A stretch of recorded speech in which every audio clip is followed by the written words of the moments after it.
시청자 여러분 안녕하십니까? TJB 8시 뉴스 시작합니다. 고 김하늘 양을 살해한 혐의로 재판을 받고 있는 명재환이 소유한 아파트 한 채가 가압류된 사실이 뒤늦게 확인됐습니다. 학교안전공제회가 하늘 양 유족에게 지급한 보상금을 원인 제공자인 명 씨로부터 돌려받기 위해 법원에 가압류를 신청한 건데요. 즉 아파트를 담보로 잡고 하늘 양 장례비와 보상금으로 쓴 비용을 명 씨에게 받아낼 것으로 보이는데요. 한편 명 씨는 현재 형사재판과 징계가 진행 중인데 연금 수급 자격과 정신감정 신청까지 이어지며 논란이 계속되고 있습니다. 보도에 김소영 기자입니다. 대전의 한 초등학교에서 8살 김하늘 양을 흉기로 살해한 48살 명재환 씨. 명 씨에 대한 형사재판과 손해배상 등 민사재판이 진행 중인 가운데 명 씨 소유 대전의 한 아파트 한 채가 가압류된 사실이 최근 확인됐습니다. 대전지방법원은 지난 3월 학교안전공제회가 명 씨를 상대로 낸 가압류 신청을 인용했습니다. 앞서 학교안전공제회 측은 하늘 양 사망 이후 관련 법률에 따라 유족 측에 유족급여와 장례비 등 보상금을 지급했는데 이 금액을 명 씨로부터 받을 수 있는 구상금 채권이 발생한 만큼 명 씨 소유의 집을 미리 묶을 수 있게 가압류 신청을 한 겁니다. 이를 통해 명 씨의 구상금을 청구하는 별도의 본안 소송이 진행될 예정입니다. 한편 명 씨에 대한 재판과 징계도 본격화되고 있지만 논란도 계속되고 있습니다. 앞서 지난달 8일 열린 대전교육청 징계위원회에선 명 씨에게 최고 수준 징계인 파면이 결정됐는데 현행 공무원 연금법상 최대 50%의 감액 조치만 받을 뿐 연금 수급 자체는 유지됩니다. 또 지난 26일 처음 열린 형사재판에서 명 씨 측 변호인이 정신감정을 신청해 유족의 반발을 사기도 했습니다. TJB 김소영입니다. 세종경찰청이 어제 오후 세종시청 6층 시민안전실을 압수수색했습니다.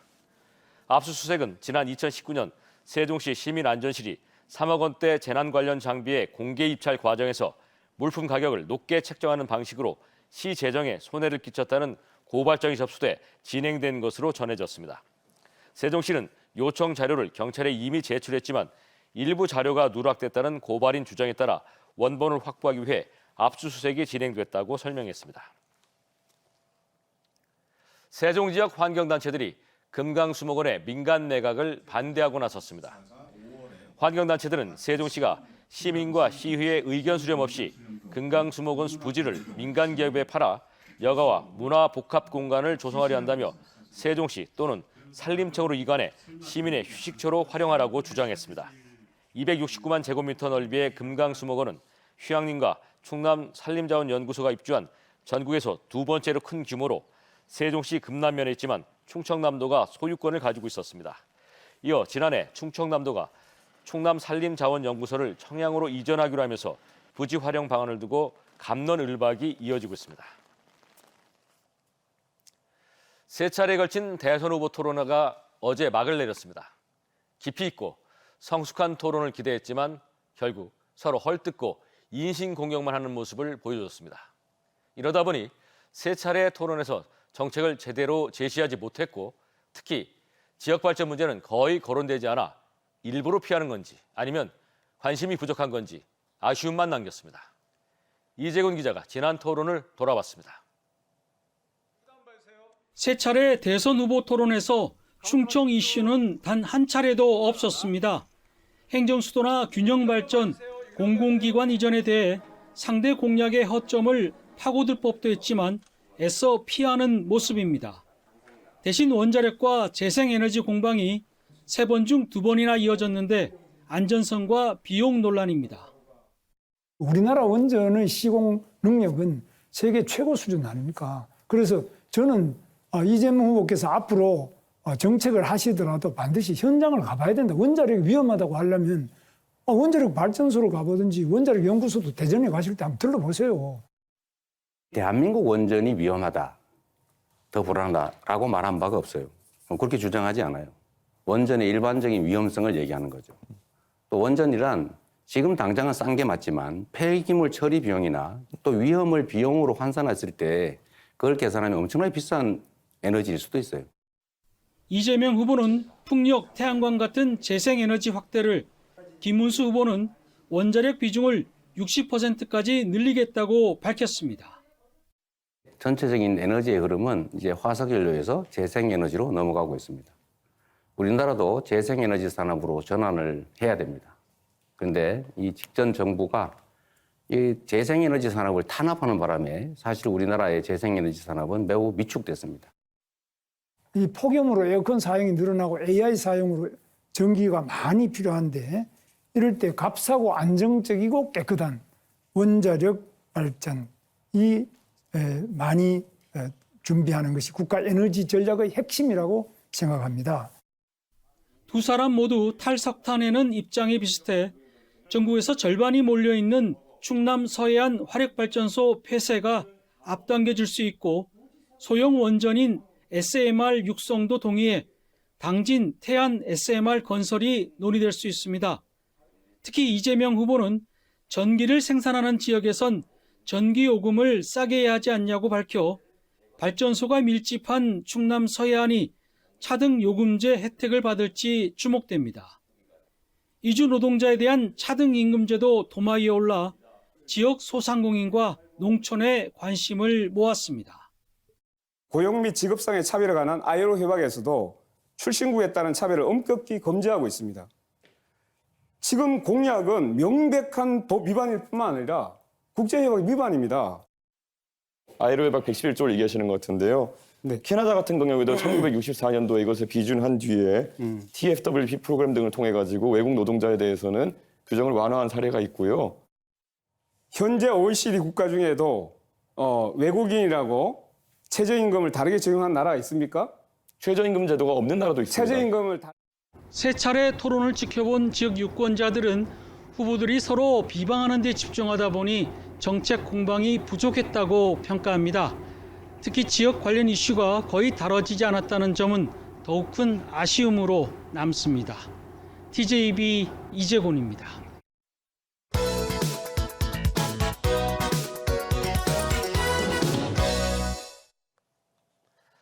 대선 선거운동이 막바지에 접어들며 후보들이 행정수도 완성부터 광역교통망, 메가시티 등 충청 표심을 잡기 위한 공약들을 쏟아내고 있습니다. 그래서 저희 취재진이 지난 18대 대선부터 양당의 공약을 분석해보니 매번 비슷한 공약들이 남발되고 있는 것으로 나타났습니다. 전유진 기자가 자세히 분석해봤습니다. 행정수도 과학기술 중심 도시를 선물로 드리겠습니다. 수도권에 남아있는 중앙행정기관을 세종시로 이전했습니다. 충청권 광역철도, 행정수도 완성, 그리고 공공기관 이전까지 충청권의 민심을 잡기 위해 대선 후보들이 앞다퉈 발표한 공약들입니다. TJB는 실현 가능성을 점검해보고자 직접 18대 대선부터 양당의 충청권 관련 공약을 분석했습니다. 더불어민주당의 공식 공약집을 살펴보면 세종 행정수도에 대한 내용이 눈에 띕니다. 임기 내 국회의사당과 대통령 세종 집무실 건립, 공공기관 지방 이전 추진, 또 지역 소멸을 방지하기 위한 지역주도 행정체계 개편에 대한 내용도 있습니다. 그런데 이 내용 20대 대선 공약집에서도 거의 똑같이 제시됐던 약속들입니다. 당시 이재명 후보가 낙선했지만 민주당이 국회 다수 의석을 차지했던 만큼 충분히 실현될 수 있었던 공약들입니다. 18대와 19대 대선에선 지방 재정 정책이 등장합니다. 지방 분권 강화를 통해 지역 경쟁력을 강화하고 재정 능력 향상을 내세웠지만 구체적인 계획 없이 21대 대선 공약에도 반복됩니다. 국민의힘 역시 비슷합니다. 국민의힘은 여의도 국회의사당의 완전한 이전 등으로 세종시를 국정의 중추도시로 만들겠다고 발표하고 이어 충청권 광역급행철도, 대덕특구 재창조, 논산 국방특화 클러스터 조성 등을 약속했는데 이 내용들 역시 이전 공약들과 판박이입니다. 실제로 지난 20대 대선에서도 국민의힘은 국회 세종이사당 조기 건립과 충청권 광역철도망 구축, 제2대덕연구단지 조성, 논산 국방산업 클러스터를 약속했습니다. 18대 대선에선 명품 세종시 건설, 충청권 광역철도를, 19대 때는 행정수도 완성, 충청권 철도 교통망 확충 등이 담겨 공약이 대동소이했습니다. 전문가들은 선거철만 되면 매번 비슷한 공약이 나왔다 잠잠해지고 다시 등장하는 이유로 명확한 재정계획 부재와 정치권의 실행 의지 부족을 꼽습니다. 가장 큰 이유가 이 충청권의 정치력 문제라고 보여집니다. 이슈화는 선거 과정에서 충분히 잘 진행되는 반면에 선거 이후에 공론화 과정 그리고 사회적 합의나 설득에서 막히기 때문에 균형 잡힌 표심을 보여주며 정치권에서 전략적 요충지로 꼽혀왔던 충청권. 캐스팅 보트라고 치켜 세우면서 정작 공약은 말로만 반복돼 왔습니다. 지역민들의 삶과 발전을 위한 고민 어린 정책과 정치인들의 실행 의지가 우리 지역 유권자들에겐 절실합니다. TJB 전유진입니다. 더불어민주당 중앙선대위 정부혁신제도개선위원회가 민주당 대전시당에서 정부혁신 및 행정수도 완성을 주제로 정책토론회를 열고 국민 의견을 수렴했습니다. 민주당 이재명 후보 캠프에 합류한 권선택 위원장은 무너진 행정질서와 민생경제를 회복하려면 정부가 유연하고 밀접하게 대응할 수 있는 시스템을 갖춰야 한다며 중앙 권한의 분권화를 통해 시대적인 위기를 극복해야 한다고 밝혔습니다. 토론회에는 시민 패널과 사전 의견을 제출한 국민 506명의 의견도 함께 전달됐습니다. 대전시가 중구 태평동과 유천동 일원의 소규모 주택 정비 사업을 위해 국비 240억 원을 확보했습니다. 선정된 지역은 그동안 노후주택과 기반시설 부족으로 주민 불편이 컸던 곳으로 향후 5년 동안 도로 확장과 주차장 조성, 공공녹지와 주민 공동 이용시설 설치 등이 단계적으로 진행됩니다. 대전시는 내년 상반기 실시 설계에 착수한 뒤 본격적으로 사업을 시작한다는 계획입니다. 제21대 대선 사전투표가 내일부터 이틀간 대전, 세종, 충남 317곳의 투표소에서 실시되는데요. 올해 달라진 사전투표 방법, 유권자들이 꼭 알아야 할 유의사항과 절차를 조혜원 기자가 자세히 알려드립니다. 제21대 대통령 선거 사전투표가 내일과 모레 이틀간 오전 6시부터 오후 6시까지 대전 83곳, 세종 24곳, 충남 210곳에서 실시됩니다. 투표하러 갈 때는 주민등록증, 운전면허증 등 신분증이 필요합니다. 모바일 신분증은 앱을 실행해 사진과 성명, 생년월일을 확인하며 화면 캡처 등을 통해 저장한 이미지는 사용할 수 없습니다. 사전투표는 본인의 주소지가 있는 지역의 투표소에서 투표할 경우 바로 투표함에 넣으면 되고 주소지 외 지역에서 투표할 때는 반드시 회송용 봉투에 넣고 봉인하여 투표함에 넣어야 합니다. 기표소 안에 비치된 기표 용구 외에 본인의 도장이나 다른 용구를 사용하면 무효표가 되기 때문에 주의해야 합니다. 선관위는 투표소 내 몰래카메라 설치와 돌발 상황 방지를 위해 경찰과 협력해 사전투표소를 사전에 점검하고 투표 당일 투표소마다 정복 경찰관을 배치하기로 했습니다. 또 선거 투명성을 강화하기 위해 시도 선관위 청사에 설치된 대형 CCTV 화면을 통해 사전투표함 CCTV를 확인할 수 있고 투표소별 사전투표 통계를 공개합니다. 사전투표자 수를 구시군별로 1시간 단위로 공개를 했었는데요. 이번 대통령 선거에서는 각 사전투표소별 관내, 관외 사전투표자 수를 1시간 단위로 추가로 공개하게 되었습니다. 투표소 주변에서 소란 행위, 특정 후보 지지 발언은 엄격히 금지됩니다. 유권자가 안전하게 투표할 수 있도록 사전투표를 철저히 준비하고 사전투표 전 과정을 투명하게 공개하고 있으니 안심하고 투표하시기 바랍니다. 투표소 안에서 투표용지를 촬영하면 선거법 위반에 해당하며 또한 이를 SNS 등에 올려 공개할 경우 처벌과 함께 무효표가 됩니다. TJB 조혜원입니다.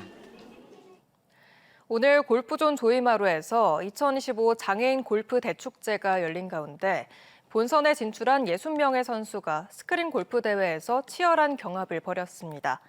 이번 대회는 지체와 뇌병변부, 시각통합부, 지적통합부 3개 부문, 5개 세부 종목으로 나눠 열렸으며 오늘과 내일 이틀 동안 진행됩니다. 골프존 문화재단과 대한장애인골프협회는 장애인의 사회 참여와 체력 증진, 장애인 골프 선수 발굴을 위해 지난 2012년부터 장애인 스크린 골프 대회를, 2017년부터는 장애인 필드 골프 대회를 개최해 왔습니다.